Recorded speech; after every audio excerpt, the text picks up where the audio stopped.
It's late at night. A man is running down a dark alley in the much-feared Garbles area of Glasgow, Scotland. Not far behind him are members of the notorious Glasgow Razor gangs, young men who've grown up with nothing and have a lot to prove. In each of their hands is a blade, a sharp length of glistening steel. Their prey runs, but he can't hide. It's only a matter of time before they catch him. And when they do get him, they'll punish him in a cruel and unusual way. This man will be smiling for the rest of his life, but not out of happiness. His smile will forever be a reminder of a history of violence. So today we're going to talk about something we imagine not many of you have heard of. It's a punishment of sorts, sometimes called the Glasgow Grin or Glasgow Smile or even Chelsea Smile. The latter is related to the London-based soccer team Chelsea and to football hooliganism. Some of the team's supporters back in the day had a bit of a penchant for fighting. They called themselves the Chelsea Headhunters, and like some Glaswegian gang members, at times they might carve a smile into someone's face. When they weren't hunting heads, they were sometimes fighting in mass in the stands.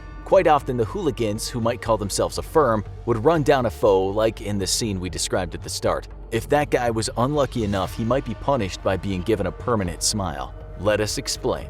The concept is simple enough. A person is captured. This person might be someone who the enemy wants to make an example of. They don't want to kill him, but they want him to carry the mark of a victim. So what could be better than making him live the rest of his life with a smile on his face? To do that, his enemy takes a sharp razor or knife and they cut both sides of his mouth. After that, they can hurt him again, so he howls in pain, and by doing so tears the flesh around his mouth and widens the smile. Where did this sadistic ritual first take place, you might be wondering? Did it happen often? Who did it happen to? Does it still happen today? Does the procedure really make a person look a little bit like the Joker from the Batman movies or Jeff the Killer? In the early part of the 20th century, Glasgow was home to some very bad slums. For years there was civil unrest, high infant mortality, extreme poverty, and extreme violent crime. In fact, in the mid to late 20th century, Glasgow was known as the murder capital of Europe, with Catholic and Protestants at the time at each other's throats.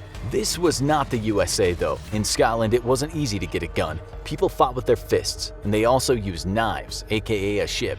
This isn't all ancient history. In 2009, a newspaper cited a surgeon at Glasgow's Southern General Hospital who said that she was seeing a knife attack victim on average every 6 hours. She also said that some of those victims were as young as 12. Her exact words were, "It's depressing when we see children who have to go through the rest of their lives disfigured." Okay, so some of those kids just got a slash down the cheek. But she also says that she sees at least one Glasgow Smile victim a week, with the cuts usually running to the ears. The vast majority of these kids are still in school. We're not saying it happened or happens a lot, and we're not saying it only goes on in Scotland. But we are certain that it does happen. Perhaps the most well-known Glasgow Smile is written on the face of the actor Tommy Flanagan.